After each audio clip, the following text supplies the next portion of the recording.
Okay, so if we could just have you introduce yourself, Sergeant. Morning, name's Sergeant Fredericks, Shane M, 1-1 Charlie Company, currently acting as a platoon commander from Syracuse, New York. Awesome, and can we just have a spelling of your first and last name, please? S-H-A-N-E, and last name is Fredericks, F-R-E-D-E-R-I-C-K-S. Awesome, Sergeant. So if you could just please tell us what 1-1 has been doing the past few days with the New Zealanders. Well, as soon as the New Zealanders got on deck, we obviously linked up with their advon that came through.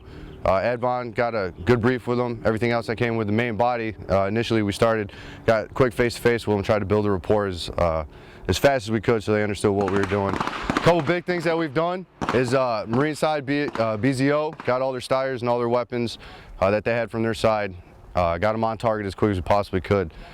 Day 2, we did a mod 3 as far as pivoting 180-degree drills, closing with static targets from 25 to 7, so on and so forth. The reason that we did the mod 3 is because it was a pre-qualification in order to enter into a shoot house.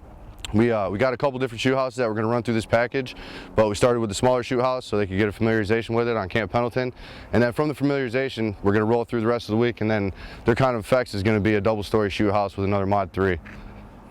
We got a barricade shoot. It's a couple different shooting platforms. Try to introduce a little bit less conventional shooting. Once you get to Afghanistan, everything else that you go through with war, you're not always going to be shooting from standing or the traditional prone, anything like that. So we're trying to incorporate them and get them to understand that there will be times where you're going to be cocked off to your side.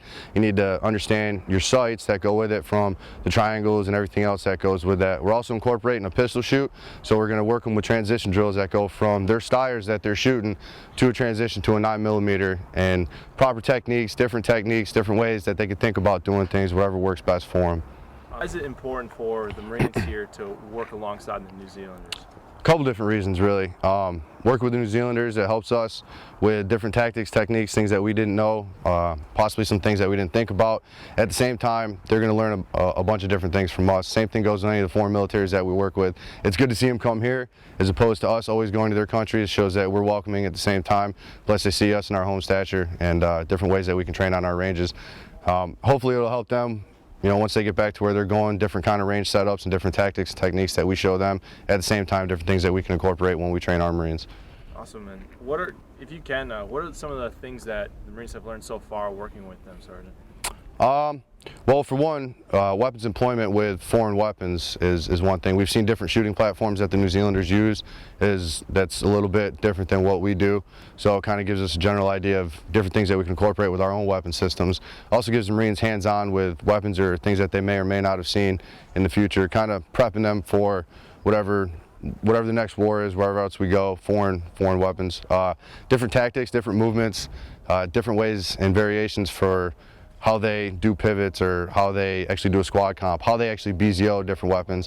So if we come across anything like that, it's a way that we might already have incorporated with their optics.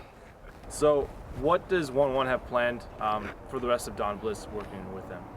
Well, we have IAT. There's going to be simulation rounds this weekend. It's going to go from Saturday to Sunday. We're actually going to give them the sim rounds that we use when we do live fire training.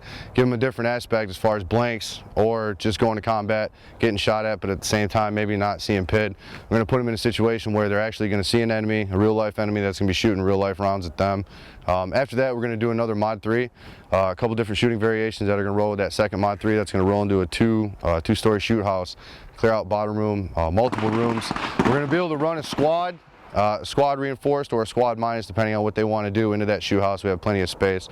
So not only are we going to give them real life enemies, insurgents, whatever you want to call them, but they will get shot, they will move tactically, they will fire maneuver, and they will talk amongst each other with solid communication. At the same time, like I said, they got the shoot house, which shoot house is just awesome.